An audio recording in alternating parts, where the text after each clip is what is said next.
Peace and welcome to the culture here on the Black Star Network. I'm your host, Faraji Muhammad. Thank you so much for tuning in and being a part of the conversation. Folks, welcome.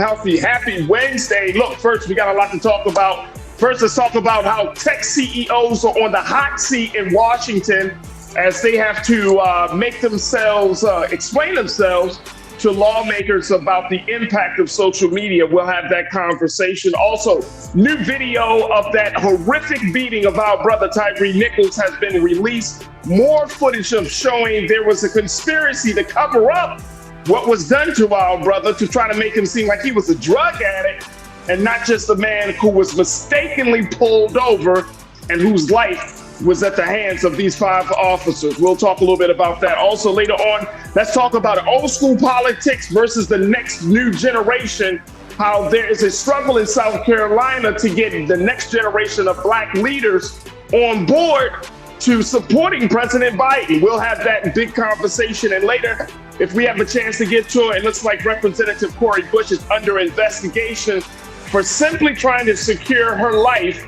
in this time of political turmoil. So we'll have that conversation and want to hear from you. Make sure y'all stick around and join us in the discussion right here on The Culture on the Black Star Network. Let's go.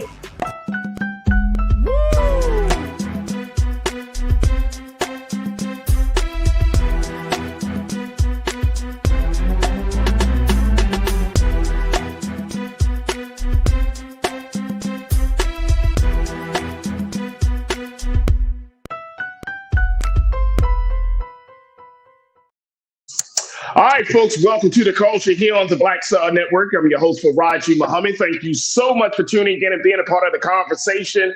Happy Wednesday, folks. We are officially at the middle of the week, and this is the last day of January. Wow, can't believe it. Last time I remember, we were celebrating bringing in 2024, and boom, we're here at January 31st, tomorrow kicking off Black History Month. Man, oh man, time is flying, folks.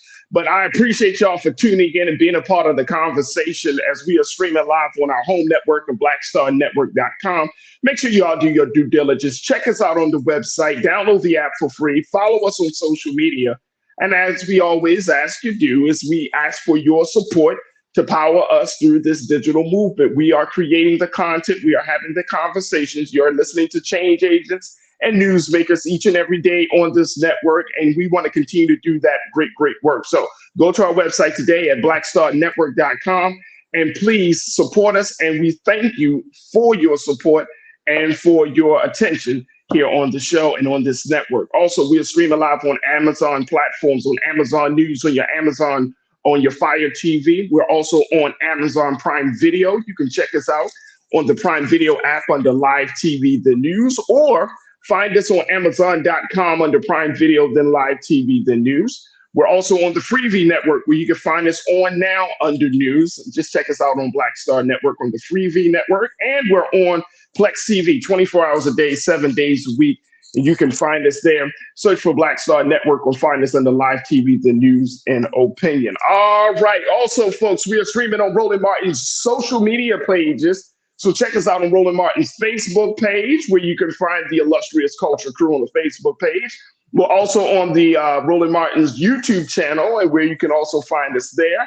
And on the X platform. So big shout out to the crew on the X platform. And we got folks that are checking in on the YouTube channel, and they're just gathering in the room. And folks, you could be a part of that conversation as we see all of our folks checking in from all across the country, some parts of the world, to this great show. Now, this is Wednesday. I got to check in with my sister, who is always doing something special for the culture.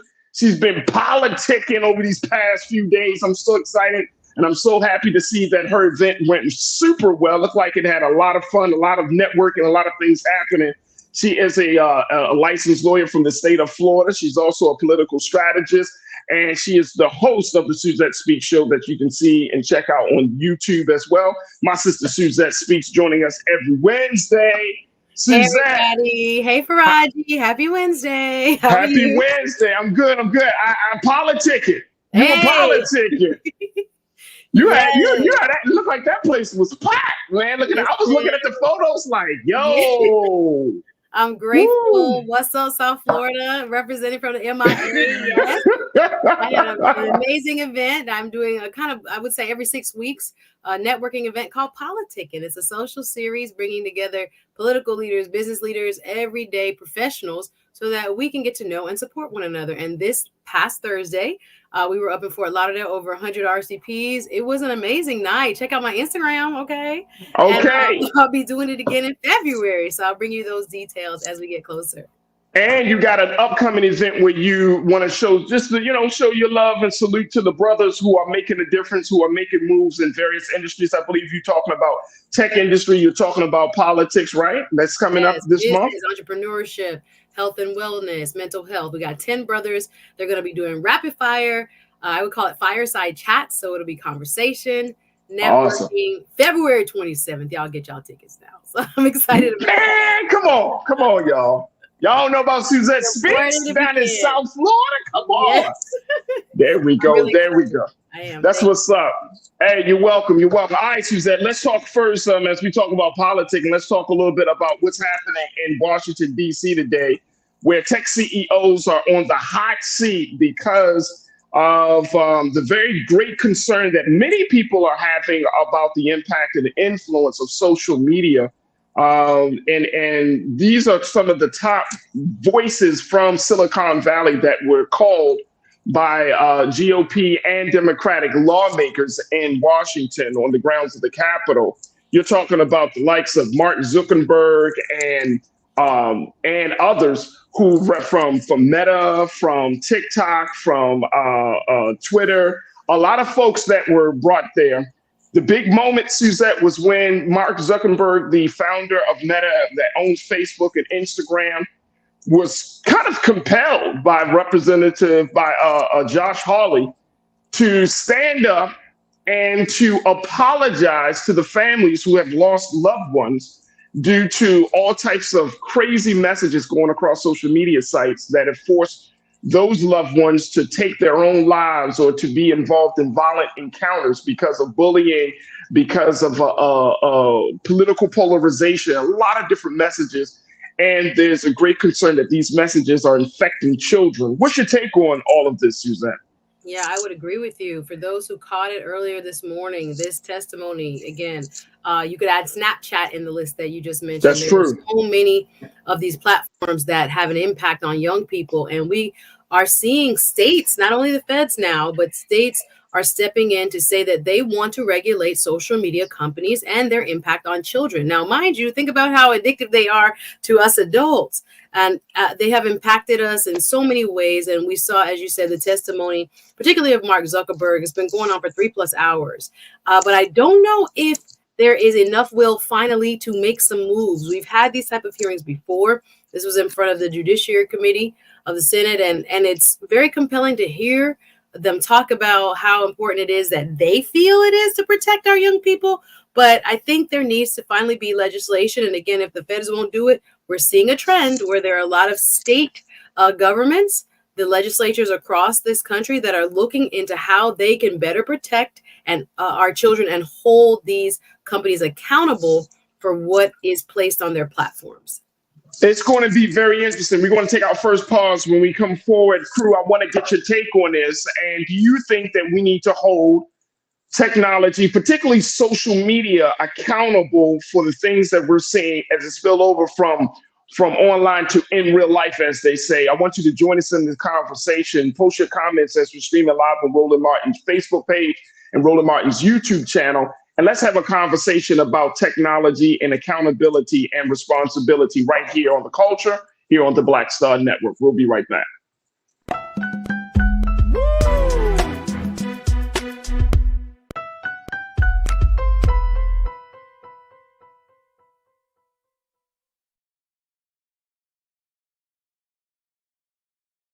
When you talk about blackness and what happens in Black culture, we're about covering these things that matter to us, speaking to our issues and concerns. This is a genuine people-powered movement. There's a lot of stuff that we're not getting. You get it, and you spread the word. We wish to plead our own cause. Too long have others spoken for us. We cannot tell our own story if we can't pay for it. This is about covering us. Invest in black-owned media. Your dollars matter. We don't have to keep asking them to cover our stuff. So please support us in what we do, folks. We want to hit 2,000 people, $50 this month, raise $100,000. We're behind 100,000, so we want to hit that. Y'all money makes this possible. Check some money orders. Go to P.O. Box 57196, Washington, D.C. 20037-0196. The Cash App is $RM Unfiltered. PayPal is R Martin Unfiltered. Venmo is RM Unfiltered. Zelle is Roland at RolandSMartin.com.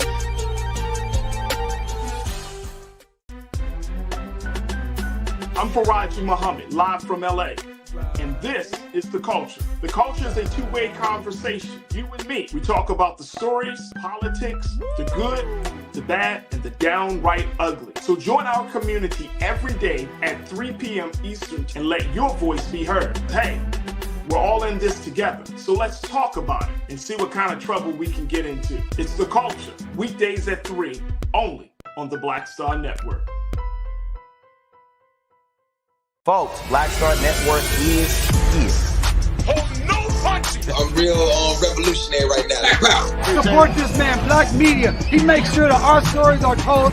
Thank you for being the voice of Black America, Roland. Stay black. I love y'all. All momentum we have now, we have to keep this going. The video looks phenomenal. See, this difference between Black Star Network and black-owned media and something like CNN. You can't be black-owned media and be scared. It's time to be smart. Bring your eyeballs home. You dig?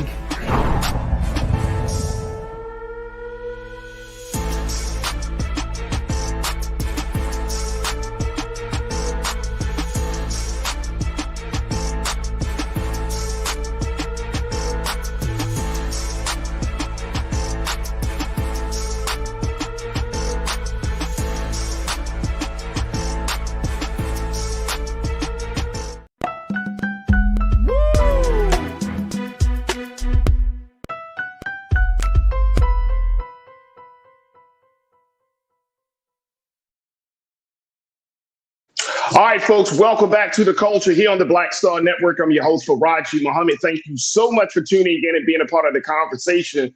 And we're talking about how tech CEOs are gathered in Washington at the call and the behest of lawmakers to try to find some way to bring some sense of accountability to the social media space that all of us are a part of, right? And so there were a lot of big moments in the hearings of as Mark Zuckerberg, who serves as the founder of Meta, the company that owns Facebook and Instagram. There's been a lot of discussion about what should social media be doing in light of all of the different messaging, especially messaging that is targeted to children, messaging around bullying, messaging around body weight, that has led to a lot of young people committing suicide, a lot of young people feeling the brunt of the of security measures that are not set in place for them. And so there was a lot of questions that being asked. Big moment was Mark Zuckerberg stood up in front of the families who held up the pictures of their loved ones and simply apologized. Now, I have to say, I want to bring my sister Suzette back into the conversation. Suzette, I have to say that I didn't feel like that was his original intent. I felt like Josh Hawley kind of forced him a little bit, put the spotlight on him, right? To say, well, don't you think you need to apologize? Why don't you stand up? And then he even added, don't you think that all of these families, all these quote unquote good people, as he said, need to be compensated? And so I don't know if this was, it felt a little bit like this was some grandstanding. I mean, I do know that social media needs to be held accountable, or there needs to at least need to be some reins on how much influence social media has. But in that particular moment, it felt a little forced to me. Yeah, there have been many hearings. This is not the first we've seen Congress have these style hearings again with the social media big tech giants and try to say how important it is or admonish them about what they're not doing to protect young people. The name of today's hearing, yet again, is Big Tech and the Online Child Sex Exploitation Crisis. That was the name of today's hearing. And I also wanted to add one more tech CEO, Jason Citron, the CEO of Discord, was among them. Again, Evan Spiegel, CEO of Snap, Shouzi Chu, CEO of TikTok, Linda Yaccarino, CEO of X, and of course, Mark Zuckerberg, CEO of Meta. And at that moment, I think what has made this hearing quite different from those that have been held in the past is the fact that there were actual families of people and children who have been dramatically affected or even have lost their lives due to these platforms. That could be in the form of buying drugs illicitly on Snapchat messages, or again, being exploited through these traffickers and others who even now the big thing is, and this has happened to people I know, young teens have been co-opted into sending, nudes of themselves and then blackmailed and threatened, and some have even taken their own lives. So this has become like an ongoing and even bigger problem over the last several years. But the internet is nearly 30 yeyears old, Faraji. And in this time, online providers have been protected by something called Section 230. Section 230 allows for any of these providers to escape liability. I would call it escape, or not be held accountable for what people post on their platforms. In other words, they're just the conduit, right? We just are the ground. Whatever they're planting, we didn't plant it. We just provided the soil. So it's been kind of this ongoing protection for so long. So much so that, again, what has happened as a result of these people who have been radicalized and all the ways in which social media on its darker side has impacted our lives, no one at big tech companies to this point has been held accountable. So if Congress does really have the appetite, if it's not just grandstanding, I don't know. I saw Amy Klobuchar,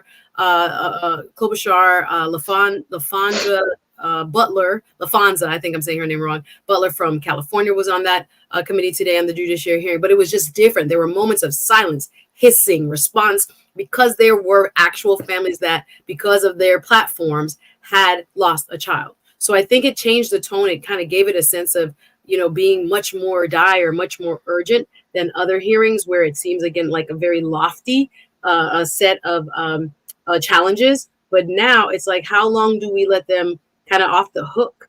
And whether or not, because I think about how much money they put into campaigns and what they do on the lobbying side, will there be an actual change of the law? Will Congress have an appetite to put something together? There were many different types of proposals made to this point. I don't know if I see a coalescing around one particular one, but this has been bipartisan. That's another unique aspect of something like this, where you have both Republicans and Democrats saying out loud, this needs to be addressed. How can we formulate some kind of law and legal, framework to help these families and to protect children? We have things going on in states in their legislatures as well. Like I said, in Florida, we are always at the top of the list when trying things. They are cultivating a bill right now that will protect kids from 16 and younger from using the internet, from using social media.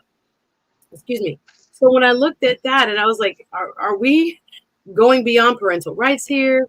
Are there First Amendment concerns? I think Governor DeSantis has come out and said, yes, he wants to protect kids just like everybody else, but this type of measure gone too far in saying that they want to see total discontinued use and protection for children 16 and under. It's kind of extreme. There are a lot of people making a lot of hay about it here in the state, but it shows you the appetite that there hasn't been in the past, where there is now more of an outcry, more of an awareness. People are really seeing the deleterious effects of these platforms on not only kids, let's just put the adults and everybody else in it too. So how do we address it? We need to make some kind of changes in the law. And I don't think people want to see, them have a blank check. All these big tech giants have a blank check to just say, we rid our hands of this. We just are the train. The train has already left the station. We didn't decide what goes on the train or what people put up inside of it. We are just allowing it to run. And I think people are getting tired of that excuse, no matter how much Mark Zuckerberg and others try to make it seem as if they are trying to do better, which to some degree they are. To some, they have made some progress, but kids get around some of these protections all the time. So is it enough? And should we be holding these companies accountable is a question.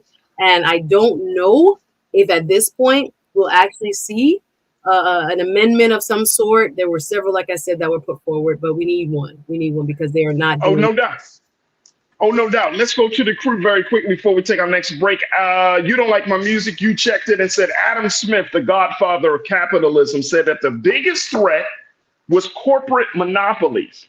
And we're seeing that today, Suzette, where these companies that once start off in a very humble space, when you look at the story of Facebook, it started off with Mark Zuckerberg when he was I think he was at Harvard, and he kind of started off creating it in his dorm room and that kind of humble beginnings story.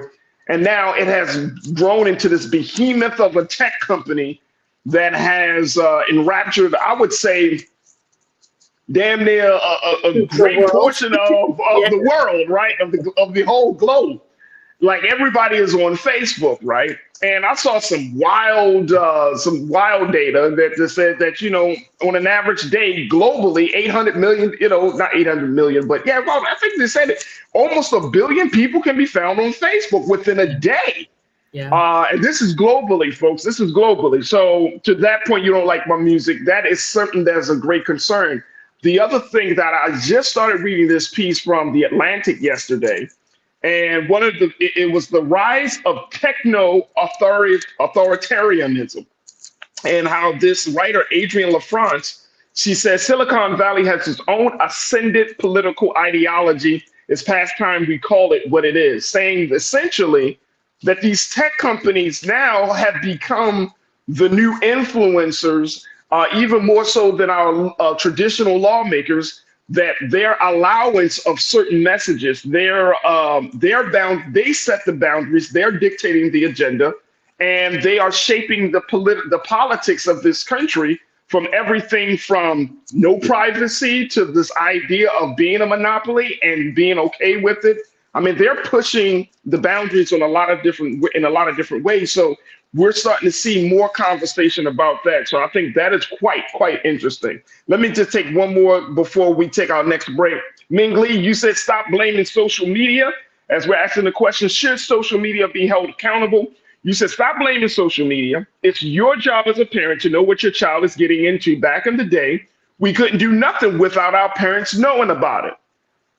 But we did do a lot of things without our parents knowing about it. But there's so much more danger, Ming. That's the only thing.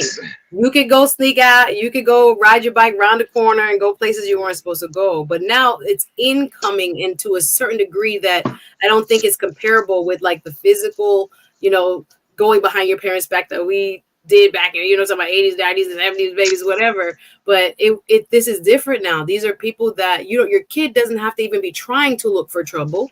I've had friends of mine talk about their computers and stuff are in their living rooms, and their children still get attacked. They can't go on a phone, or they turn off the Wi-Fi after certain hours, and your child could be in your living room being solicited by a sex trafficker.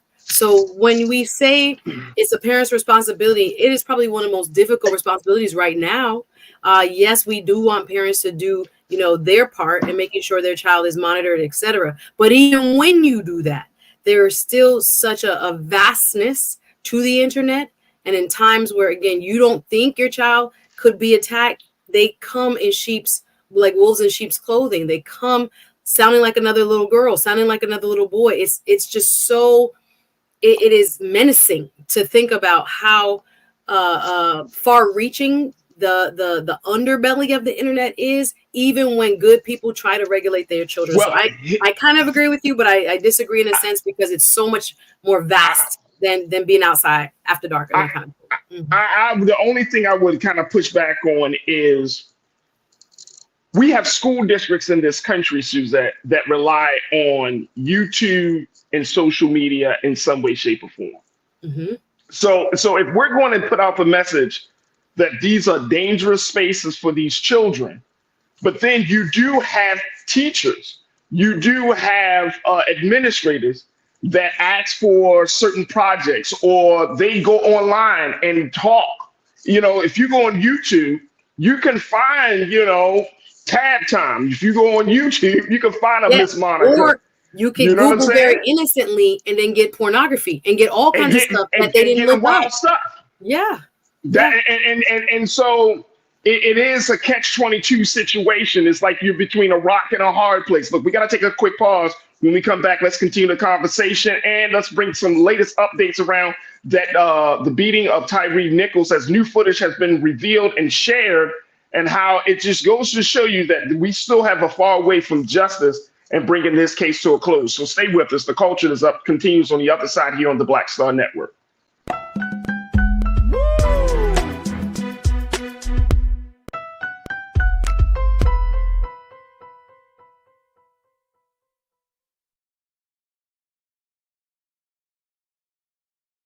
Folks, Black Star Network is here. Oh, no punching. I'm real revolutionary right now. Support this man, Black Media. He makes sure that our stories are told. Thank you for being the voice of Black America, Roland. Stay black. I love y'all. All momentum we have now, we have to keep this going. The video looks phenomenal. See, there's a difference between Black Star Network and black-owned media and something like CNN. You can't be black-owned media and be scared. It's time to be smart. Bring your eyeballs home. You dig?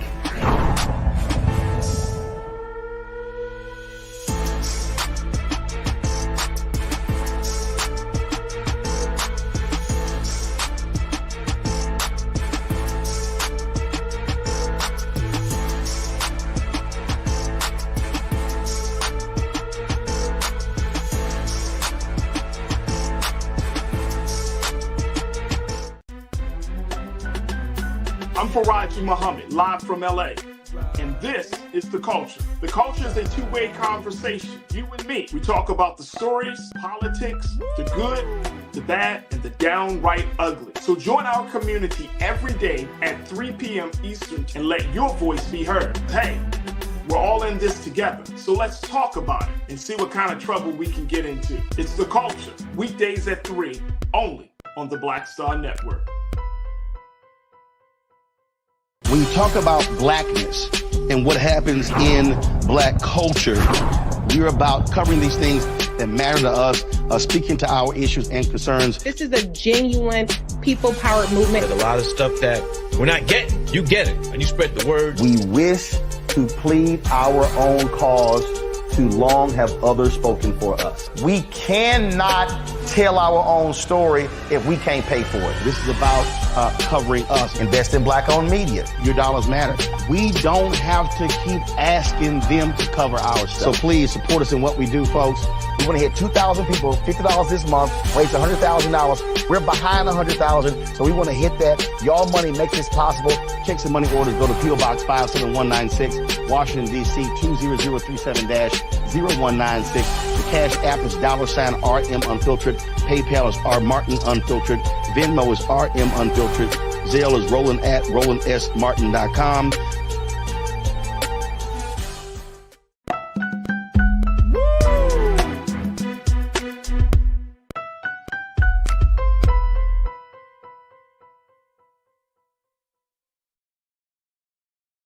All right, folks, welcome back to The Culture here on the Black Star Network. Checking in with my sister Suzette Speaks, who joins me every Wednesday as we talk about social media and accountability, as some of social media's top leaders and tech CEOs were convened in Washington for a hearing to discuss a number of issues that have arisen on social media that affects children and their families.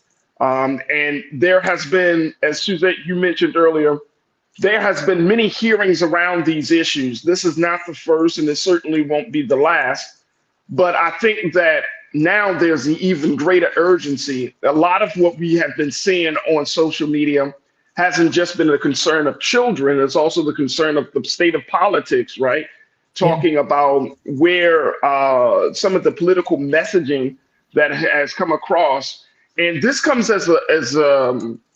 this comes up because I came across just earlier today in preparing for the show. I saw that there was a story about a man in Pennsylvania who was arrested after allegedly decapitating his father's head and displaying that head.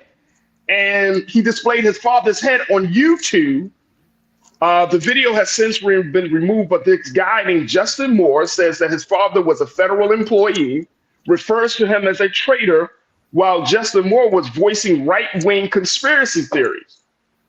So you have this, you talked about this radicalization that the is MAGA happening. radicalization, because that's what he was espousing. Let's just make it very specific as to what MAGA radicalization, correct. And but it's gotten this far, and he's not the only one. This is not the only case.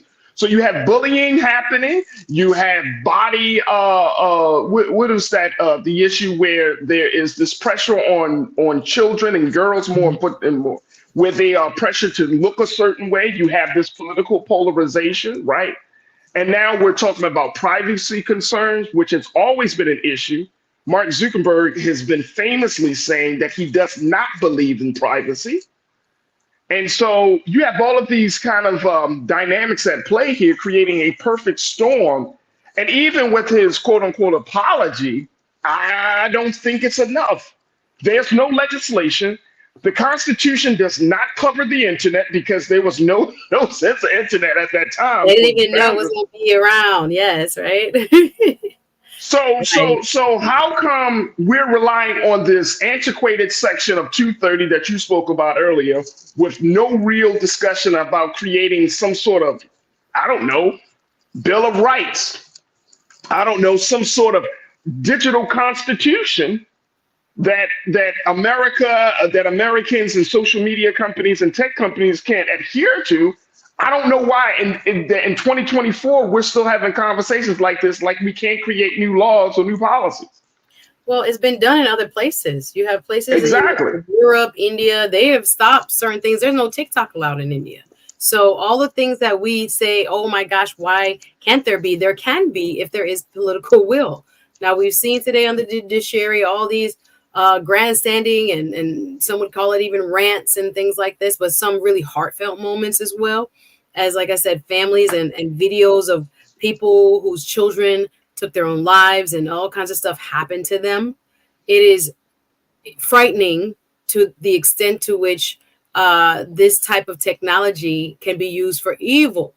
And there is appetites in other places, other countries, other continents for regulation. And they have had to change up their algorithms. They have had to delete certain cookies and privacy, take certain privacy measures. Because remember what they're doing with children.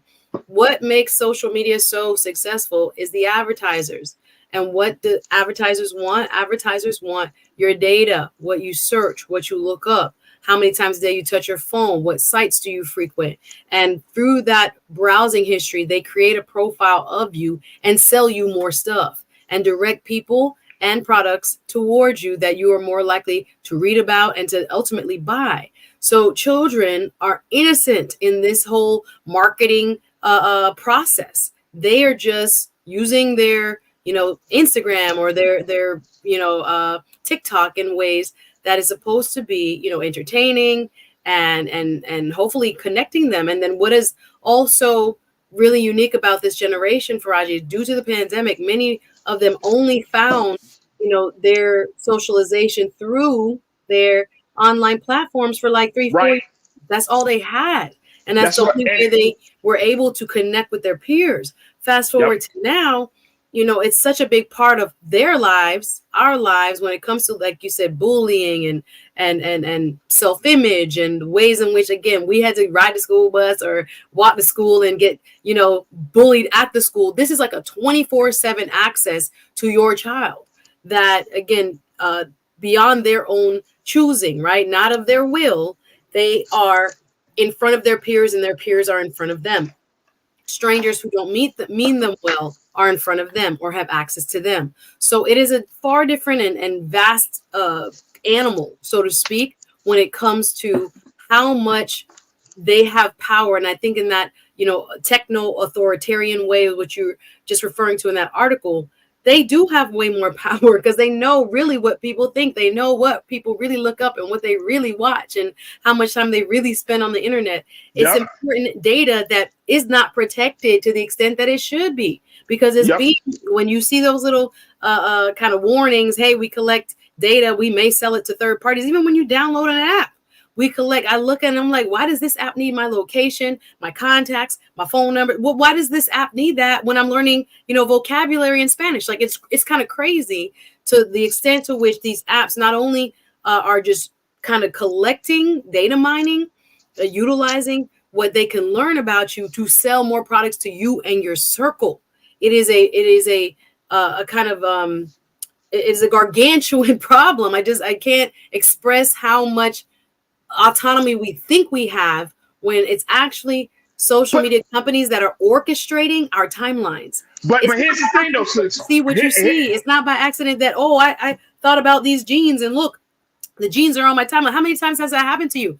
Your timeline, Faraji, and that's what it also has the power to do. The division, the political power. Your timeline and my timeline are two different timelines. That kid who just committed that heinous act on his own father, radicalized by what? Being online, lack of real life social interaction, and finding a home with people that are also feeling disenfranchised and disempowered, and then taking it to this ultimate, very gruesome level of using YouTube to broadcast such a heinous act against one's father. This is, again, radicalization. You don't even have to leave your house to be radicalized. It can come to you just based on what you Google. They give you more of what you're searching, right? And not balance. Like I said, the news feed of a guy sitting in the middle of Iowa and a guy sitting in the middle of New Hampshire and a guy sitting in the middle of Florida are all different news feeds, right? They're tailoring it to you. So we don't even have the same influx of information, and that can hurt us in the larger scheme of things when it comes to politics, because we don't have a baseline agreement of what the general facts are, where we get our news from. We don't give equal weight to what is respectable, what is a respectable news outlet, because what they're reading, what we're reading, what they're feeding us is quite a contrast to the other fellow American down the street. So it can be very dangerous. They do have more power, some would argue, than even our politicians at this stage. If our politicians don't choose to somehow regulate them, they're going to continue to grow in power. And I don't disagree with you. The only pushback is this relationship and I'm saying the relationship between us as consumers of media, and I'm talking about us, not just me and you. I'm talking about all of us. We're consumers, right? We are the users of this platform, of these spaces, right?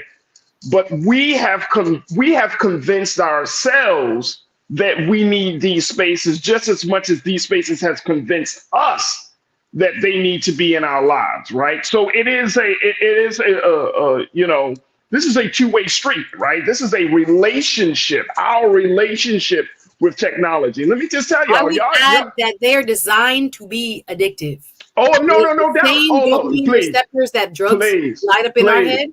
The green little button of like, red little heart, like, it lights up. Because these are social scientists behind the closed doors. I mean, when you're talking about, look, let's look at the tech industry. They're called programmers. Right. Are they just, and so if you're talking about programmers, this is not to shed light or to throw shade on people who do this work, but you have to understand this is social science at its best.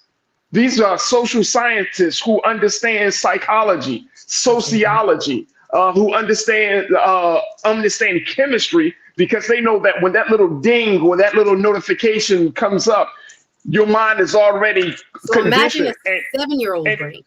So that's what I'm saying. But here's the thing, though. Here's the thing. As a people or as a country, we have to ask ourselves some very important questions. We have to, because just like any relationship, if you see your relationship with anybody or anything is getting into a dangerous place, then it's time for you to take a moment to step back and to reflect and to evaluate, okay, how can I redefine this relationship? We can't run away from technology. No. And we can't, and if we're trying to teach our children in 2024 that they should be afraid to get onto the computer, right? When industries that they are going to school for are rooted in technology, when they have to grow up into spaces, especially as creators, whether you're a content creator or whatever, if you're a filmmaker, you're going to have to use this stuff. So instead of us imposing our fear on the next generation, we're going to have to figure out as adults first, how can we have a healthy relationship with technology? Technology isn't bad. It has improved our lives, but our usage of it has to be changed. And I think that's the problem. That's the thing. We as adults, we are so into technology and being on a phone. Like I don't know about y'all. I don't even want to look at the phone after a certain period of time. Listen, some of us are compelled, Faraji. We trying to sleep in the phone in our face. And the phone. Hey, not telling on myself. I got my niece tell me. She be like, "Auntie, no phone." I be like, "Oh, okay, right." I'm playing with you. Right. You at the dinner table? You know what I'm saying? You wake up in the morning. I agree with you. The back to basics. I've seen family gatherings where everybody put the phone in a basket, set it on the side, and everybody eats and talks to one another. I agree that I get it. Some of we that. Have to figure out something different. We also have to write our lawmakers, call our lawmakers, and make them also put new legislation on the table that's going to affect how these companies do business. Because right now they're writing the rules, and there's also that interest that politicians have where they would want these companies favorable to one side or another. Think about that as well. So even how they're writing the laws and how it would influence the companies, they're thinking about how those companies that have all that power, the Facebook ads, the this ads, all of those things, what they allow through to the viewer, they're also kind of weighing that while they're writing this legislation as to how it would affect their political parties or issues, right? So we gotta hold them accountable. They have to do something more so than have these wonderful committee hearings, which we need. But now let's get to the drawing board and let's actually write some legislation. I feel like having these hearings, a part of it is a little bit of political theater, right? I think the genie is out of the bottle in this case, right? Because now Facebook doesn't have to put up any notifications. We already could check our Instagram and our Facebook and our X feeds and all of those spaces. We automatically are now conditioned to do that on our own. There doesn't have to be a notification. How many times do you pick up the phone? When you wake up, you look at it. And look, sometimes what scares me is we go to the bathroom. We make 5 years ago, you were doing this. How come you're reminding me what I was doing 5 years ago, Facebook? You have my life. You literally have access to all my pictures. But wait, hold on, Suzette. How, if we know this, and I think this is the challenge for us as the culture. If we know that these spaces have our lives, then why do we share so much of our lives? We know this. If it's we're like quote unquote feeding the beast. In a right? way. Because people tell me for many years, people say, man, you gotta be on. And look, this is what adults have told me. If you want to be successful in 2024 or 2023 in terms of business or whatever profession you want to be successful, you gotta be online. You gotta be on TikTok. You gotta be. I haven't even done Threads. I post on Threads and I close it. I'm tired. I cannot do any more platforms. Now I'm trolling people. I'm just trolling. I'm gonna be honest with y'all. If I see a crazy ass post, I'm trolling. I'm just trolling because I'm trolling just because I'm tired of. Because here's what I'm tired of, and this speaks to a couple of segments. Like I want us to have a conversation about the political space.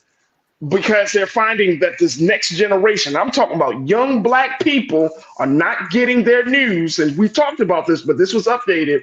NBC News put out this report saying that young Black people are getting their news from people online, influencers, radio show hosts, people that do the work that I do, the work that you do, Suzette. Some of these people are not qualified to be doing what they're doing. But I mean, who am I to say? I hope they're researching. I hope they're fact checking. I hope they're cross checking 2 and 3 sources. But we don't know. Nobody's cross checking. Let me tell you something. No. Nobody's cross checking. If you got an AI voice, right? And we didn't even talk about deep fakes and AI and all of the potential risk of creating an alternate reality with somebody's image and their sound-alike voice. George Carlin, one of the late great comedy legends, his family is trying to file a lawsuit against 2 guys that created a 60-minute comedy special of George Carlin giving 60 minutes worth of jokes in 2024. They made I went online and heard, and And it sounds just like George Carlin. It does. I think, and again, the Florida legislature is taking up a possible bill. I don't think it's in both chambers yet, but one side is looking at possibly AI lawsuits and allowing for, if someone makes a deep fake of you, for you to be able to sue. And again, this is proposed. This is not law. This is in committee, proposing that you should be able to sue the person, given that you can find them, who created the deep fake of you. Right. So there's, again, we're trying to get ahead of some of this stuff because we know what's coming. But at the same time, I don't know how quickly or if the political systems that we have in place are moving quickly enough to get in front of what will be, a continued challenge to keep their users safe, particularly the children who are using them safe. Absolutely. Absolutely. Let me just take a couple, and I know we got to take a quick pause, but folks have been checking in. I want to honor the crew that's been saying things. Brian Christian, you say, here's the thing for Raji, deep thinking isn't a quick process. So for a country to do this, it will take years just to come up with a reasonable law. We've been waiting. The internet been around 28 years. They got to come up with something. But I hear what you're saying. But we can do it incrementally, too. I agree with what you're saying. Real Brooklyn, you said everything in moderation, people, everything in moderation. Apply common sense to what we do and do what's right for your kids. Everything else will fall into place. You only hope, and I agree with you on that, big brother, Real Brooklyn, but you only hope that things will fall into place because we're walking a very fine line between not trying to scare the children, impose our fear on the children, and at the same time, they're walking into a very different world where technology reigns supreme in every single industry. So what do you tell your children? The reality is that there are predators out there that are exploiting this. There are predators. There are kids that are down here that got in a van because of somebody they met online, promising them modeling, promising them all kinds of stuff. So yeah, I mean, we don't want to scare them, but there is that reality that there are folks that want to exploit children and now have an easier means because they don't have to leave their house. They can inbox your child on Instagram. They can DM your child on Facebook. It's really scary, but we got to take a break for Raji. Maddie gonna kill him. Take a break. When we come forward, let's talk a little bit about this latest development in the case of the beating of Tyre Nichols. New footage has been released, and it is even more damning than what we have been exposed to already. We'll talk a little bit about this. Plus, I want to get in conversation with Suzette. I had to hold this one over for my sister today because it looks like in preparation for the February 3rd primary election happening this Saturday in South Carolina, Representative James Clyburn has been trying to do his part to galvanize the next generation of young Black leaders from HBCUs and other places in South Carolina. But guess what? These young leaders are saying, we're not listening to the message you're putting out there. And it's opened up the conversation of how old school politics versus the next generation may become a major hurdle for a Biden victory. Stay with us. That conversation is up next as well, right here on The Culture on the Black Star Network.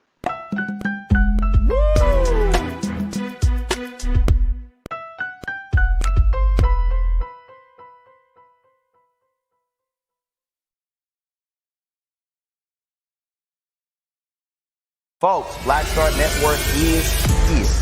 Hold no punches. I'm real revolutionary right now. Support this man, Black Media. He makes sure that our stories are told. Thank you for being the voice of Black America, Roland. I love y'all. All momentum we have now, we have to keep this going. The video looks phenomenal. See, this difference between Black Star Network and Black-owned media and something like CNN. You can't be Black-owned media and be scared. It's time to be smart. Bring your eyeballs home. You dig?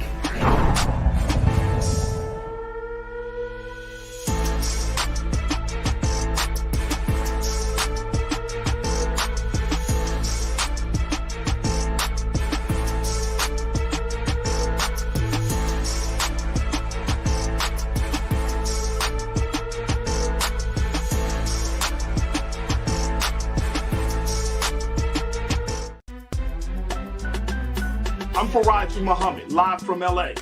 And this is The Culture. The Culture is a two-way conversation. You and me. We talk about the stories, politics, the good, the bad, and the downright ugly. So join our community every day at 3 p.m. Eastern and let your voice be heard. Hey, We're all in this together. So let's talk about it and see what kind of trouble we can get into. It's The Culture, weekdays at 3, only on the Black Star Network. When you talk about blackness and what happens in black culture, we're about covering these things that matter to us, speaking to our issues and concerns. This is a genuine people-powered movement. A lot of stuff that we're not getting, you get it, and you spread the word. We wish to plead our own cause. Too long have others spoken for us. We cannot tell our own story if we can't pay for it. This is about covering us. Invest in black-owned media. Your dollars matter. We don't have to keep asking them to cover our stuff. So please support us in what we do, folks.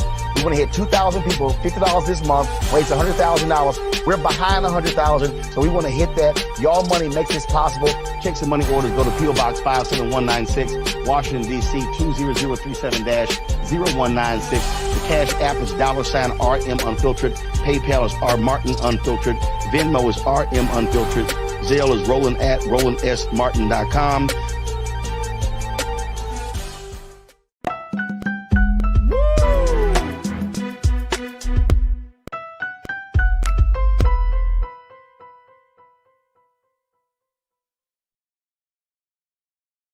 All right, folks, welcome back to The Culture here on the Black Star Network. I'm your host, Raji Muhammad. Thank you so much for tuning in and being a part of the conversation as we're streaming live on a number of various platforms. And we thank you for tuning in to each one of them. First and foremost, our home platform of blackstarnetwork.com. Make sure y'all do your due diligence to check us out on all of our shows on blackstarnetwork.com. Also, download the app for free. Follow us on social media at Black Star Network and continue to support us financially as we are making waves in this digital space. So your support makes a world of difference right here to us here on Black Star Network. We're also streaming live on Amazon News on your Fire TV, on Amazon Prime Video. You can check us out there. Just check us out on the Prime Video app under Live TV The News. So find us on Amazon.com under Prime Video, Live TV The News. We're also on the Freevee Network, where you can find us on now under News and Plex TV, 24 hours a day, 7 days a week. Just search for Black Star Network or find us under Live TV The News and Opinion. Now, we're on our Roland Martin social media spaces. We're on Roland Martin's Facebook page, Roland Martin's YouTube channel, and we're on the X platform. So make sure if you're a part of the Great Culture crew, we thank y'all so much for joining us in the conversation. And right now in the chat, we have a lot of people sharing their thoughts as we've had a very spirited conversation. Great conversation and informative discussion about what's happening in Washington and holding social media giants accountable for everything from body shaming. And big shout out to my sister Karen for telling me that, body shaming, bullying, and so much more. And the conversation will continue, folks. This, of course, is an ongoing discussion about reigning in that level of power and influence on social media platforms and other spaces. So that make sure that you're having those conversations with your family members, with your friends, and more importantly, with the children and young people in your lives, so that way we can be a little bit more informed. Again, my take is that, yes, there are some crazy things happening, but like my brother Real Brooklyn said in the chat, there are some other great things that are happening, because we would not have known about things that are happening with our people in other parts of this country, around the world, if it wasn't for social media. So, you know, it's an ongoing struggle to try to figure out what is what. Now, I'm joined today, of course, by my sister, Suzette Speaks, host of the Suzette Speaks Show. She's also a licensed attorney from the state of Florida, and she joins us here on Wednesdays, a great political strategist as well. But Suzette, I wanted to talk a little bit about, it was Tyre Nichols' case that became, of course, because of social media, we really were able to see the latest situation, you know, to really see this situation of Tyre Nichols, who was brutally beaten by, there were 6 cops present, 5 black men, 1 white man, but it was 5 black men who were responsible for beating and killing our brother. And we saw some of that video when it happened. And as a result of that, that has led to them being, you know, kicked off the force, prosecuted. They're looking at serving some time in prison. Well, now it looks like this particular case is not quite over, as there has been new recordings that has been released as of yesterday additional hours of additional video shows that what officers did and said after the fatal beating of Tyre Nichols. This is they have released about 21 hours of newly released video and audio revealing more than what first responders, including those 5 fired police officers charged in his death, did. And we're not going to be able to show you. I mean, some of this stuff is just so graphic, folks. So we can't show it to you out of respect for the family and for you. But there, with these new recordings that have come out, not only just the recording of the beating, but also the recordings of the conversation that some of these officers had when they visited his parents' home to tell them what has been going on. And I'm wondering, Suzette, in the big scheme of things, whether it's from the legal space or even just from the social justice space, what do we do with this new information, especially since a lot of these officers are already, facing charges? What does this do in the big scheme of things? It allows us to get the full picture of what exactly happened to Tyre Nichols that fateful night. As you said, this happened a year ago, January 7th, and we are now just able to hear for ourselves, see for ourselves what exactly transpired during that traffic stop. If you remember this case, you all remember that this young man was driving. We don't see in these newly released tapes what again led up to this, according to police, according to their testimony and statements, he was speeding, but we don't see any of that on this newly released video. There are about 43 separate pieces of video, as Raji pointed out, several hours now that have been released. According to prosecutors, they didn't want to release it earlier because they don't want their case compromised. But in the spirit of transparency, it's important, although very traumatizing to the family, the community as a whole, that we see the truth and we're able to piece the puzzle together instead of just going by what police and authorities have told us. Now we can hear directly. So this body of footage comes from the dash cams, the body worn cams, the street cameras. A fuller picture now can be painted as to what happened. And what is scary is that it is showing, again, a lot of damning information against the Memphis Police Department. We see, again, and hear directly, based on the body worn cam, what several of the officers were saying. There are officers that are caught on these tapes that say something about this. I remember the name is Scorpion Unit, and how, these are adrenaline junkies, and how, they're trying to one up one another. That can be heard on one of the tapes. You also hear an officer who approaches Tyre Nichols' home. Remember, he was about 2 blocks from his house when all this came about. And officers later in the evening going up to his mom, Rovan, and dad, Rodney, and trying to almost insinuate, not almost. Yeah. Was he high? Does he drink? Was he on any drugs? I couldn't presume, just because of how he fought back, he was on something. And all of this, banter that is just so, hindsight being 2020, you just wonder how often this occurs. And you hear a mother that's like, no, that's not my child. That would never be my child. Who are you talking about? This can't be Tyre. And so much more. Again, I don't advise necessarily that we play it here or that you necessarily watch it because it's so traumatizing, but more of that beating video is also available. You also see that the paramedics show up and don't render aid for several minutes. That's also very apparent from what these new clips show. You also, hear again just what people are saying, what the cops are saying, what the officers are saying, back and forth to each other. He really fought it. We really, I'm paraphrasing. I don't want to get the language right, but they're giving themselves fist bumps and calling him high as a kite. And they really put him down. And there's just so many more details now available that I think should have been available probably a little earlier. But again, prosecutors are saying this is the right time for this. But it's, again, re-injuring to the family, painful again for a city, and but necessary. This is one of those necessary moments where, although, again, re-traumatizing, it's important that we see the facts and see for ourselves and listen to what the police and others who were on that scene were saying that night. It's so traumatizing.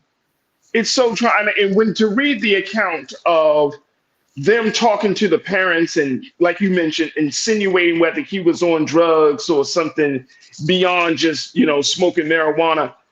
It's so traumatizing. There's also the body cam footage that pick up the fact that they both, as these officers walked away from that interaction with his parents, that they felt like his parents wasn't completely buying this story, that he was high. At the time, he was unconscious and darn near his death. And remember, he died 3 days later. Right. And they were saying, I hope he pulls through. So that way their story can hold up and it doesn't look like they beat this man into unconsciousness, which led to his death. I mean, it's just so horrific. And the sad part about this is it's 5 black men. It's 5 black. This is the case that I always keep in my mind. It's like, it's 5 black men doing this to another black man. And it's sad. I have no F's. I'm going to just say it like this. No F's to give for these jokers. Not one. Don't get up on the stand crying and I didn't know better. I don't give a flying F. And imagine how many other people. There it is. Look at it. That they have impacted in this I don't care what happens to them. Mm-hmm. I don't. That badge that don't talk blackness to me. Mm-hmm. She said, don't talk all that pro-blackness. These are 5 brothers. They did not give a damn about that man. That man was far from a threat. He was far from a threat. Far from a threat. Mm. So whatever happens to him is whatever happens to him. But if God keeps them alive for many years, may they never get a day of sleep and peace in their life. That's just it for me. That is unconscionable that they have gone that far. They beat this man. They brutalize this man. They lie on this man. Then you're going to go up in their parents' face and try to get them to come up with a story. Nah, bro. No, sir. No, sir. Blackness be damned. I don't care what the color of your skin is. You wrong. And they were wrong like 2 left feet. So why should we care? Why should we care? I wouldn't even touch it. If I was a black attorney, Suzette, I wouldn't even touch the case. I'd be like, man, get the hell out of my face with that BS. Talking about, can you defend me, please? Please. I wouldn't dare. And how do you expect us to get to a better place if now we got to fight black cops? We already know what may come with white police officers, but now we got to fight black cops too? Mm. So more footage. I wouldn't, to your point, I would not advise us unless, I don't need to see the footage. I don't need to listen to the audio. I just want that family to the family of Tyre Nichols to find peace and justice. I want this case to be closed. I want that brother legacy to be honored and let him not die in vain by putting some more, whether it's policy or training, whatever needs to be done to ensure that another black man or another man in general doesn't have to die for this madness. And they have to go through this again. This is such a sad story. It's such a sad story. It is. And I hope the city of Memphis really understand, like, Memphis is a sacred place in our hearts in terms of the civil rights movement and the history of our people. I hope that black and political leaders down in Memphis really understand that y'all got to make sure that this does not continue to happen. And clean house if necessary. I don't care who else get fired from the police department. Clean house. But our people don't deserve that, man. Not at the hands of some crazy ass black people. We don't deserve that at all. Mm. So look, we got to take a quick pause. When we come forward, let's switch gears. Let's talk about politics. Let's talk about how the old school way of doing politics versus the next generation may set up a clash for a Biden victory. Stay with us. It's The Culture here on the Black Star Network.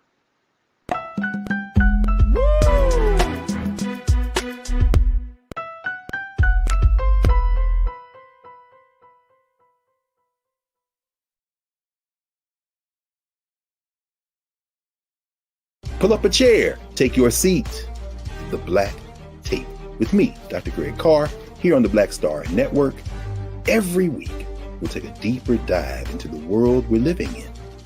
Join the conversation only on the Black Star Network.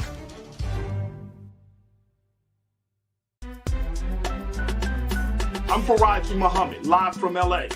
And this is The Culture. The Culture is a two-way conversation. You and me. We talk about the stories, politics, the good, the bad, and the downright ugly. So join our community every day at 3 p.m. Eastern and let your voice be heard. Hey, we're all in this together. So let's talk about it and see what kind of trouble we can get into. It's The Culture, weekdays at 3, only on the Black Star Network. When you talk about blackness and what happens in black culture, we're about covering these things that matter to us, speaking to our issues and concerns. This is a genuine people-powered movement. There's a lot of stuff that we're not getting. You get it, and you spread the word. We wish to plead our own cause. Too long have others spoken for us. We cannot tell our own story if we can't pay for it. This is about covering us. Invest in black-owned media. Your dollars matter. We don't have to keep asking them to cover our stuff. So please support us in what we do, folks. We want to hit 2,000 people, $50 this month, raise $100,000. We're behind 100,000, so we want to hit that. Y'all money makes this possible. Checks and money orders go to P.O. Box 57196, Washington, D.C. 20037-0196. The Cash App is $RM Unfiltered. PayPal is R Martin Unfiltered. Venmo is RM Unfiltered. Zelle is Roland at RolandSMartin.com. Folks, Black Star Network is here. Oh, no punches! I'm real revolutionary right now. Support this man, Black Media. He makes sure that our stories are told. Thank you for being the voice of Black America, Roland. Stay black. I love y'all. All momentum we have now, we have to keep this going. The video looks phenomenal. See, this difference between Black Star Network and black-owned media and something like CNN. You can't be black-owned media and be scared. It's time to be smart. Bring your eyeballs home. You dig?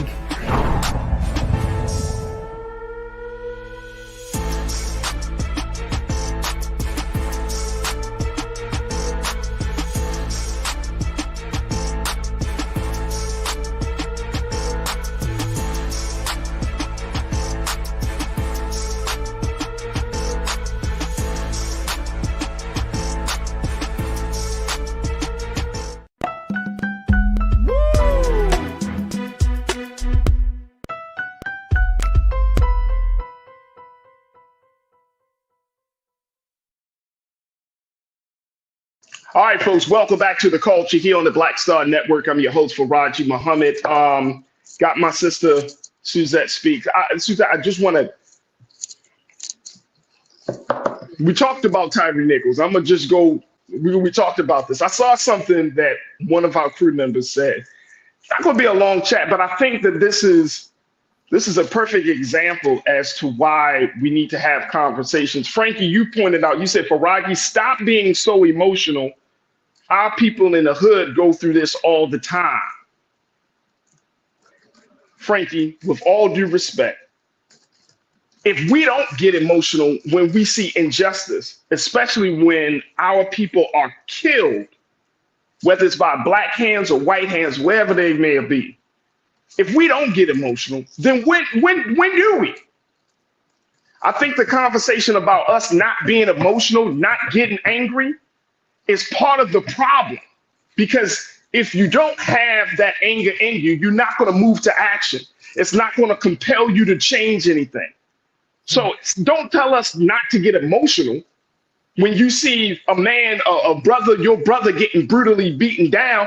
And if it happens all the time, does it make it right? Does it make it seem as if, oh, well, if it happens all the time, we shouldn't be.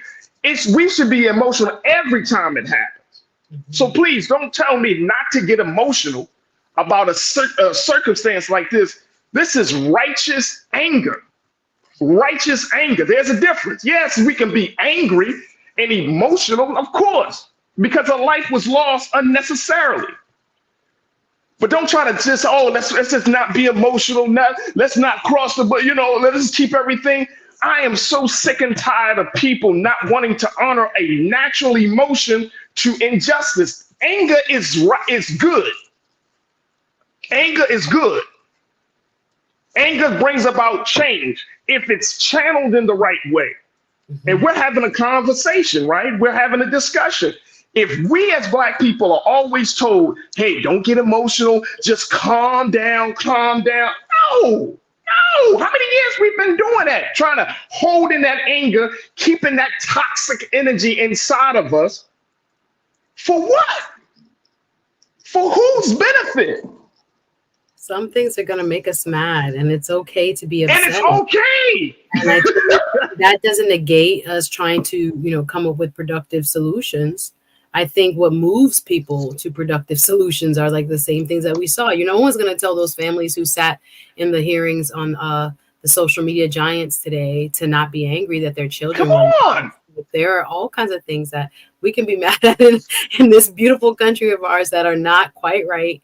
And then that hopefully spurs us to action. But yeah, I don't think a person expressing themselves in a way that shows their, true feelings towards a subject matter should be something that we shun or sometimes, shame them for. I don't think that's good. I think we also move in many ways to a more productive plane once people are able to express themselves freely and honestly.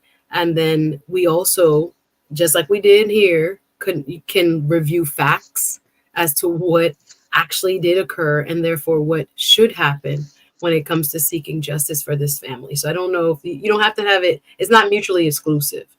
No, it's not. It's not. And I like the way you said it. I like the way you said it, Suzette. That's what make you the lawyer. Here he want to say get to work, but we are getting to work. And it's part of, you cannot say that. It's like saying when you saw the Rodney King, any major moment, when you saw the beating of Rodney King, and when you see any of these things happening, how can you resist emotions, man? Like, we're honoring the energy that's within us, right? And we're honoring the ancestors that came before us, because nobody wants to sit around being damn calm all the time. Yeah, I'm tired of Black folks being, we got to be calm. We got to be calm. Why we always got to be calm? Why is there this fear that when Black men and women get upset, we're going to tear stuff up? That's not our nature. That's not how we move in this country. We don't go outside and just start tearing stuff up. Yeah. We get angry. We get through that moment. We process it. And then we try to figure out how to make sure that that moment doesn't repeat itself. That's how we do. That is very natural. Please don't tell me not to get emotional about seeing a Black man getting beat down by other Black men on tape. And then we don't talk, please spare me, miss me, bro. Miss me with that BS. I'm going to get emotional. As much as we have more Black men getting killed, Black women getting killed, I'm going to get angry. But guess what? What we're doing, as Suzette said, we're having conversations, we're advocating, we're in the spaces to try to do our best to change the quality of life and the reality of Black people in this country. But damn right, I'm upset. And I hope all of y'all should get upset. Because if we don't get upset and we sit back here calm, then we look like a bunch of punks. We don't look like we care. Yeah. Point well taken. Well taken. All right, let's take another quick pause. When we come back, let's have a conversation about politics. Stay with us. It's The Culture here on the Black Star Network.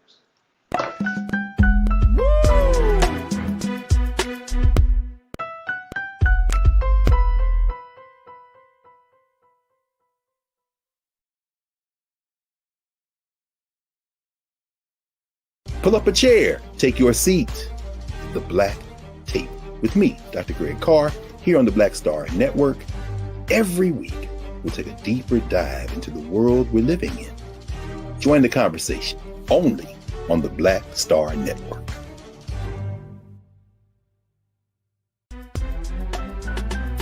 I'm Faraji Muhammad, live from LA. And this is The Culture. The Culture is a two-way conversation. You and me. We talk about the stories, politics, the good, the bad, and the downright ugly. So join our community every day at 3 p.m. Eastern and let your voice be heard. Hey, We're all in this together. So let's talk about it and see what kind of trouble we can get into. It's The Culture, weekdays at 3, only on the Black Star Network. When you talk about blackness and what happens in black culture, we're about covering these things that matter to us, speaking to our issues and concerns. This is a genuine people-powered movement. There's a lot of stuff that we're not getting. You get it, and you spread the word. We wish to plead our own cause. Too long have others spoken for us. We cannot tell our own story if we can't pay for it. This is about covering us. Invest in black-owned media. Your dollars matter. We don't have to keep asking them to cover our stuff. So please support us in what we do, folks. We want to hit 2,000 people, $50 this month, raise $100,000. We're behind 100,000, so we want to hit that. Y'all money makes this possible. Checks and money orders go to P.O. Box 57196, Washington, D.C. 20037-0196. The Cash App is $RM Unfiltered. PayPal is R Martin Unfiltered. Venmo is RM Unfiltered. Zelle is Roland at RolandSMartin.com. Folks, Black Star Network is here. I'm real revolutionary right now. Support this man, Black Media. He makes sure that our stories are told. Thank you for being the voice of Black America, Roland. Stay black. I love y'all. All momentum we have now, we have to keep this going. The video looks phenomenal. See, there's a difference between Black Star Network and black-owned media and something like CNN. You can't be black-owned media and be scared. It's time to be smart. Bring your eyeballs home. You dig?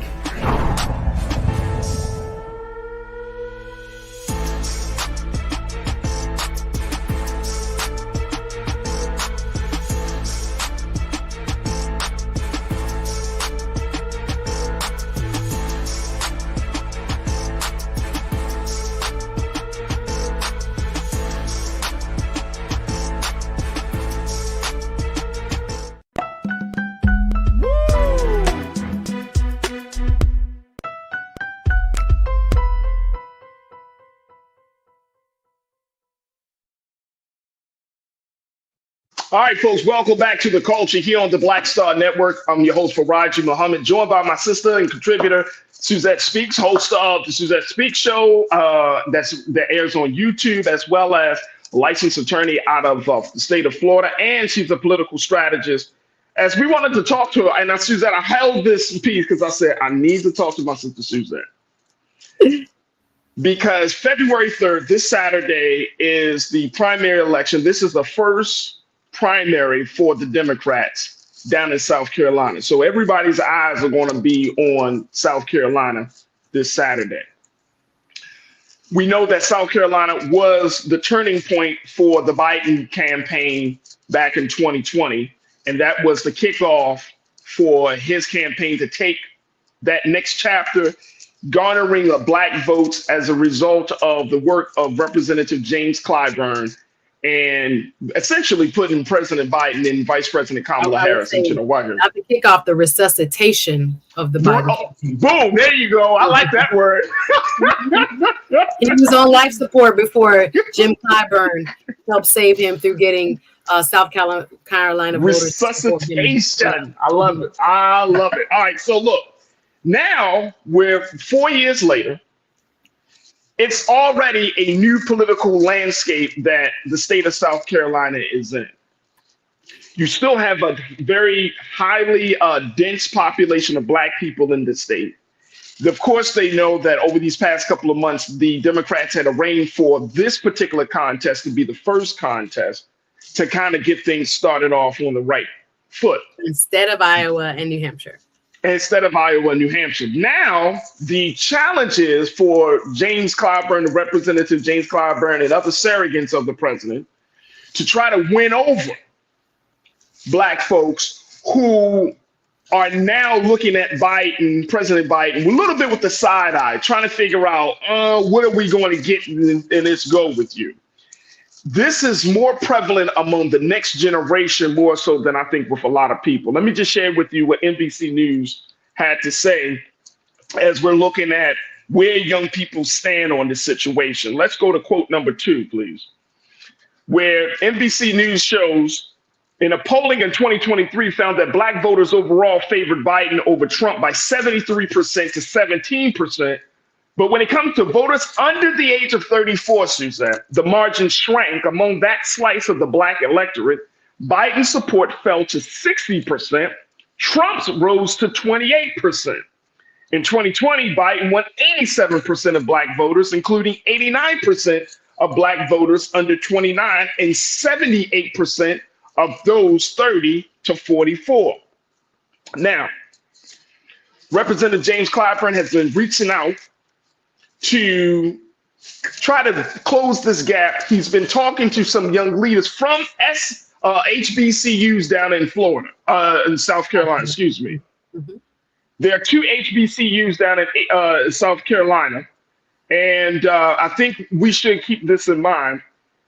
These are HBCUs' next generation leaders that are hesitant about putting their full support behind President Biden. The 2 South HBCUs, South Carolina State and Claflin University. In a conversation and meeting that these HBCUs had, and how they talked about their experience having a conversation with President Biden while he was vice president, they did not feel like this guy, this president, was truly listening to what they had to say. And so this has become a real challenge for Representative James Clyburn to try to get this over. How much of this is going to be a problem do you see coming up in this February 3rd primary?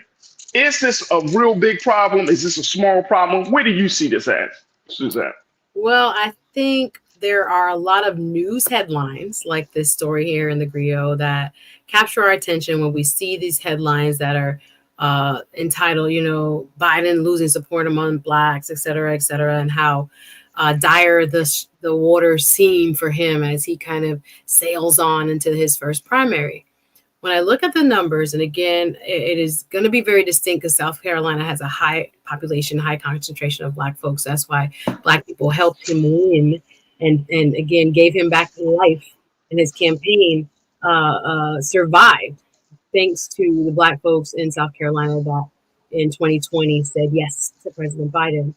I think one thing I see in this article that is pointed out is how Representative Clyburn has been kind of making the choice very clear to young people and asking them, how come you think presumed nominee, not yet the nominee, former President Trump, has a better record in terms of how he's impacted the economy, what he was doing for women or lack thereof, or for black folks or lack thereof. Like, what in his record has you think that he's superior to President Biden?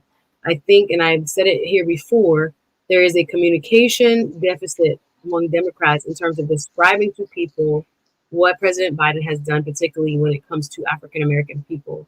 When I look at his appointment, the first African-American vice president, when I look at the first woman vice president, when I look at the first African-American woman Supreme Court justice, I don't want just those kind of, what can I say, optics. I'm looking also at the record in terms of what he's done when it comes to student loan forgiveness. Of course, we talked about it here when it comes to across the board cancellation. He wasn't able to do it thanks to the Supreme Court. But when we talk about over, I think it's I don't want to say the wrong number, billions in student loan.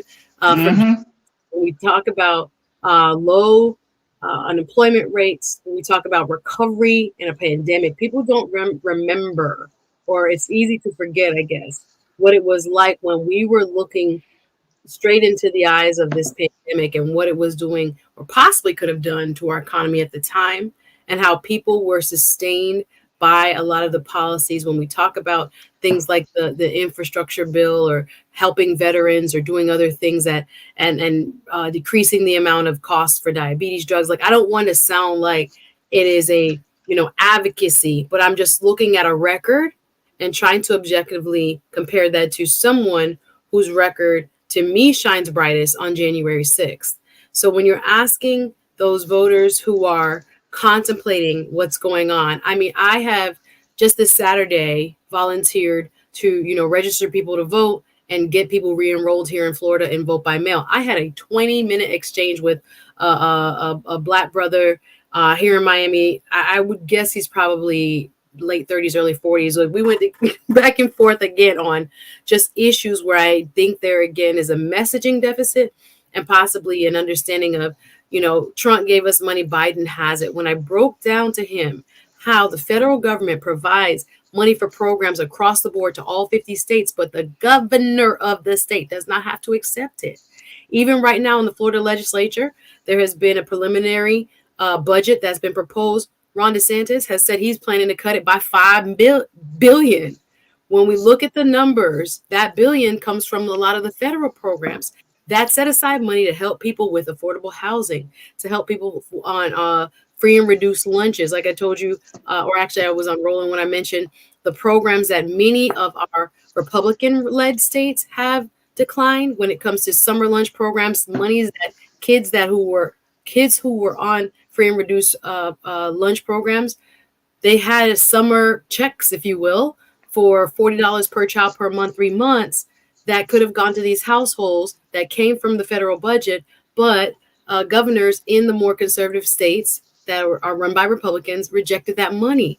That has happened from things from high-speed rail in Florida. Our high-speed rail now from Miami to Orlando is not cheap, but it could have been much cheaper had the governor at that time, Rick Scott, accepted federal monies from Obama to build those things. When you look at the track record of what this administration has done versus the Trump administration, I think it's quite clear what benefits one or another. Now, if they're mad that there's a choice only between these two, I can very much empathize with them. But no matter how you poll, when you poll President Biden and you poll anyone else, Biden outshines them on the Democratic side. And now we're looking at Nikki Haley really fighting for her life to stay in this race to Super Tuesday. So whether there's this kind of discontent and an ill feeling because we're looking at two nearly 80-year-old candidates who don't seem to have the vigor and the just the type of temperament especially on the Republican side that we would want, I can understand the frustration with those things. But I do think Jim Clyburn, even if you look at the Griot article, makes a great choice outline between what are you giving up to go with this other person, and why would you go with another person after their record of, again, not only misogyny, having taken away women's rights to choose, looking at how his party feels about race and whether you're included in that MAGA base and what their vision is. It is very, and again, not everybody in the Republican Party thinks the same, but looking at where the center of his party is now landed as far as the key issues and people like from the old days, when you look at the Republicans of like the Condoleezza Rice times and the Colin Powell times, like this is a different breed. When you're looking at the Tim Scott right there, talking about I love you, sir, like you got to really think about who are you saying that you support and why.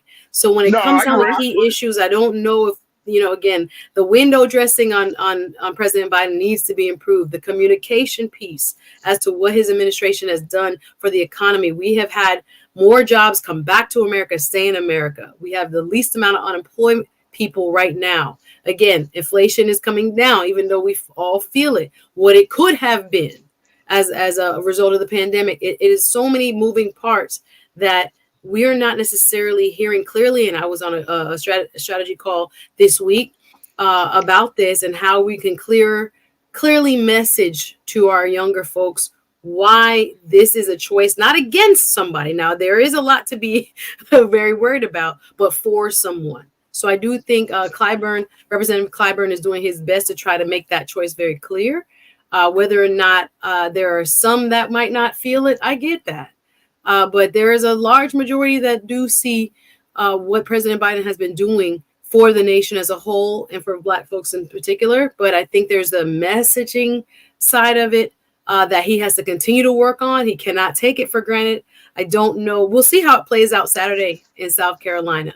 But there are folks, there are pockets of folks. It's not a majority. There are pockets of folks that feel this way, and they deserve to be addressed. I do think there has to be, and I just saw, and I know we have to take a break.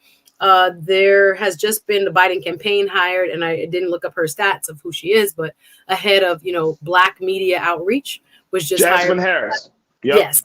And Jasmine Harris. Yep. They need to get their acts together to understand who is not hearing the message and how you reach them beyond, some of the bigger platforms that we have in hip hop culture and in our morning show culture and whatnot. There are other places that you must go and ways in which you must express how your administration has been quite potent. It's passed more major legislation than we've seen in like the last 30 years. And a lot of things, but people don't understand it or maybe don't feel it, if you will. And that's going to be an issue for sure. That's going to be a big issue. We got to take a quick pause. When we come back, I'm going to get more thoughts from Suzette. Folks, I want to get from you, crew, hear from you as to what you think about this whole dynamic of old school politics versus the new generation. Post your comments as we're streaming live on Roland Martin's YouTube channel and Roland Martin's Facebook page. Let's continue the discussion. On the other side, I'll share with you what one former Biden administration had to say about this issue. Stay with us. It's The Culture here on the Black Star Network.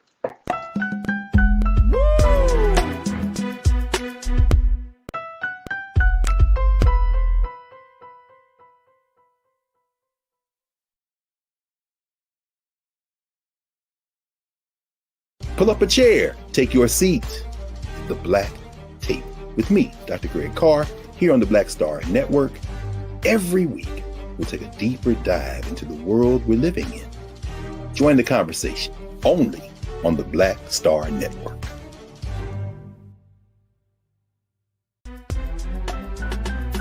I'm Faraji Muhammad, live from LA. And this is The Culture. The Culture is a two-way conversation. You and me. We talk about the stories, politics, the good, the bad, and the downright ugly. So join our community every day at 3 p.m. Eastern and let your voice be heard. Hey, we're all in this together. So let's talk about it and see what kind of trouble we can get into. It's The Culture. Weekdays at 3, only on the Black Star Network. When you talk about blackness and what happens in black culture, we're about covering these things that matter to us, speaking to our issues and concerns. This is a genuine people-powered movement. There's a lot of stuff that we're not getting. You get it, and you spread the word. We wish to plead our own cause. Too long have others spoken for us. We cannot tell our own story if we can't pay for it. This is about covering us. Invest in black-owned media. Your dollars matter. We don't have to keep asking them to cover our stuff. So please support us in what we do, folks. We want to hit 2,000 people, $50 this month, raise $100,000. We're behind 100,000, so we want to hit that. Y'all money makes this possible. Checks and money orders go to P.O. Box 57196, Washington, D.C. 20037-0196. The Cash App is $RM Unfiltered. PayPal is R Martin Unfiltered. Venmo is RM Unfiltered. Zelle is Roland at RolandSMartin.com. Folks, Black Star Network is here. I'm real revolutionary right now.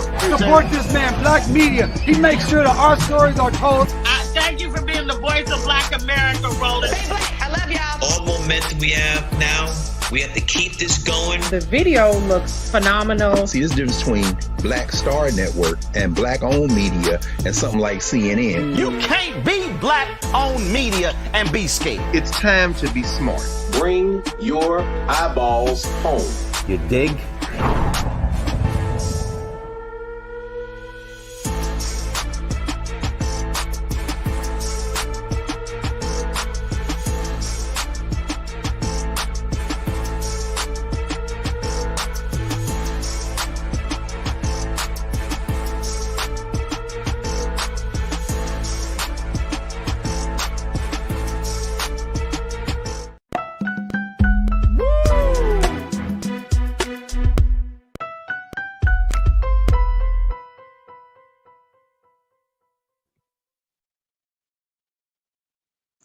All right, folks, welcome back to the culture here on the Black Star Network.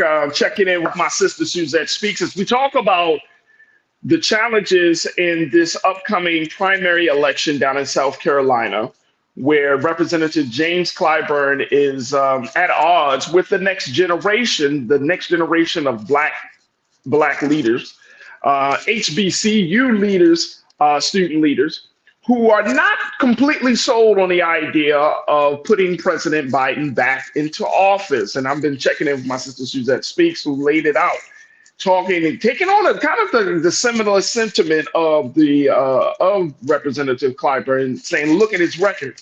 And I think a lot of this, Suzette, is because people don't know the full context of President Biden's record. I mean, look, you don't have to go far to realize that President Trump and where he stands on things and how he approaches things is problematic for Black America, right? So I don't on aesthetics, or what are they voting on then? I don't understand. So if these young people don't feel like the president is whether it's talking about the Gaza situation, if the president hasn't fully been able to move forward on the police misconduct situation, yes, the president, and we can go back and forth. And my question would then be: you think Trump will? No, I don't think so. Not you. I don't think so. But no, I know what you mean. I know what you mean. But see, here's the thing.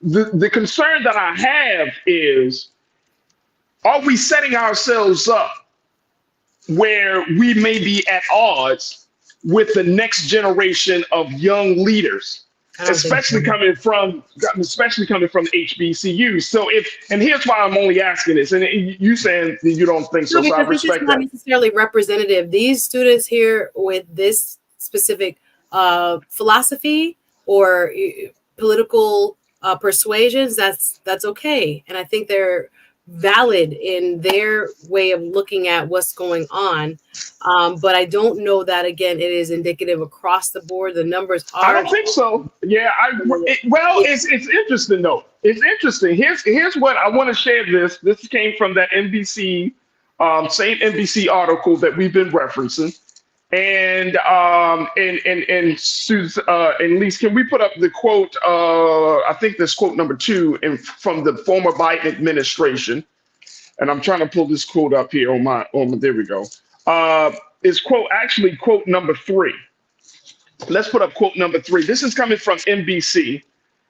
And according to a former Biden administration official, they say, quote, when it comes to politics, young voters aren't taking cues from longstanding institutions and party leaders, according to this former official, speaking on condition of anonymity to discuss, frankly, some of the president's electoral vulnerabilities.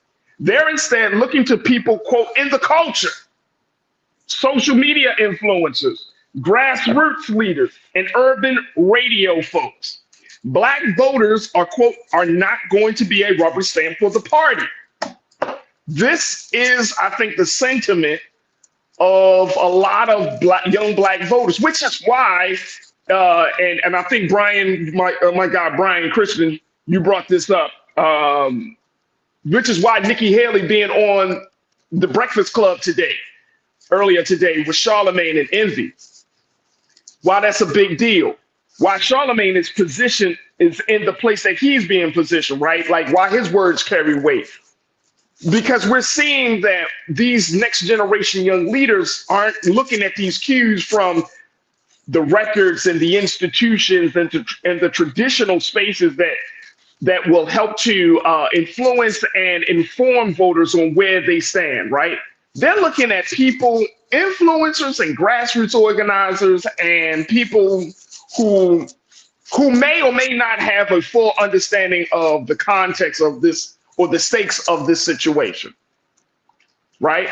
And so if that's the case, and you have these next generation young leaders coming from HBCUs as well as PWIs, and they're coming to some consensus or they're having some critical thinking conversations around these issues, are we going to find ourselves butting heads? Because they are thinking outside of what we want them to think, and we feel like they don't understand how high the stakes really are. I don't think so. I think the statement that the author there put forward is that the gist of that is that young people are getting their influence from a lot of different places. I don't think that's specific to just Black young people. I do think across the board in the United States, that's why when we go back to the conversation we just had about social media giants, why they need to be regulated and how much influence they have on our lives and our thinking and our politics is because they aren't looking at more traditional means of getting their information, of thought leadership. I agree with that. And so we have to go out and find them.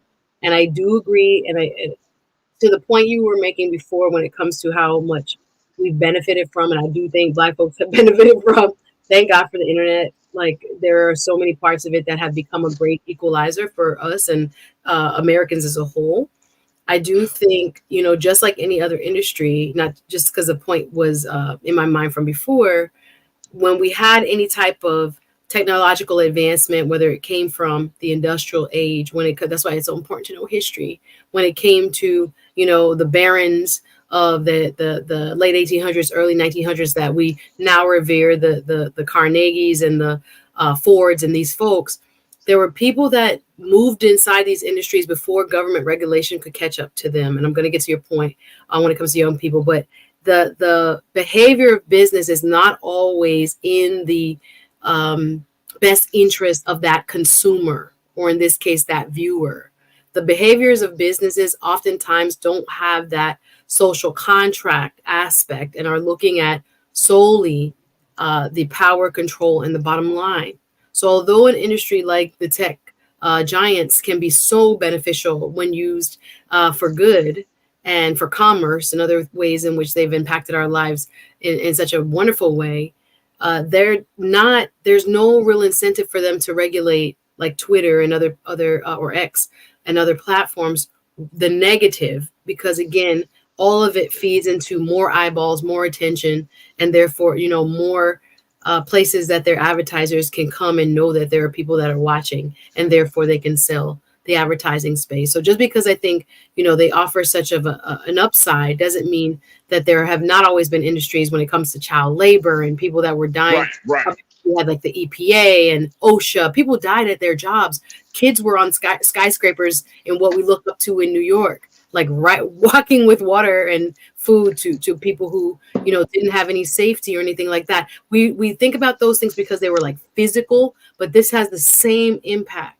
Whether we're seeing it or not in our minds, it has the same impact. To get to the point when it comes to young people and influencers, I was listening to, and shout out to Karen Hunter, her program a couple days ago about this phenomenon when it comes to reaching Black folks and how to reach this younger generation. And she and another guest, I forget his name, were talking about this idea that, and I want to kind of put the point out there more as a question than maybe finishing off with like, here's how we get to young people, because I think what again has been said is true. And they are not necessarily looking to a Jim Clyburn the way you and I might know that this person has been at this for 40 years or whatever it is, and how much he has knowledge of how this works from the inside. I do think we have to be careful. And I would agree, and I would ask people to listen to the Karen Hunter podcast that talks about the gatekeeping of Black voters through the platforms of influencers and how much responsibility they have. And should that be, or those be the only spaces that we entrust to reaching Black voters? And I think it's important that there are visits to the Breakfast Club and others. But it's kind of scary, again, when we look comparatively when it comes to white folks and how many different places they have to offer opinions that reflect, a wide variety of opinions. We have to be very careful that, again, like you said, anybody with a microphone that can come forward and call them an influencer are now the gatekeepers of Black politics. It's scary to think about. So I think we do have to have some educational initiatives and attempts through those same mechanisms to get to those same young people. Thank you again. Here goes the tech in the middle of us in our politics, right? What they let through their filters, etc. But I don't think the I don't think we should stop in the traditional ways to try to reach young people, but I do think we have to adapt to the newer ways. Because again, just because someone puts up an influencer video does not mean it is factual and that it has been researched, etc. But we have to I agree. That's where people are, so that we have to adapt. Again, the messaging. I keep saying Biden administration might have to get some, partnerships going and collaborations going with certain influencers. I think on the Republican side, Black Republican influencers have become very good at this very notion. And there's a new book out called Grift. You should read it. I saw it on The View this morning being promoted, writing about how Black Republicans have evolved from the time of Abraham Lincoln to now, and how most of what they're saying, again, is for power and access to power and money. So I also kind of put that as a question. If we're saying to ourselves, okay, this is where young people are getting their information, and those are not folks who are necessarily vetted or may have some other interest in promoting another candidate. It's popular to say, why Black people vote for Biden? We need to get on some of the. It's popular to say that. You're going to get clicks if you say that. But is that true? Is that actually productive to say, stay away from the system, stay away, when our lives are going to be influenced by what happens from those who do vote every time. So all of that, it's controversy is going to be clickbait. Trying to tell people misinformation is going to be clickbait.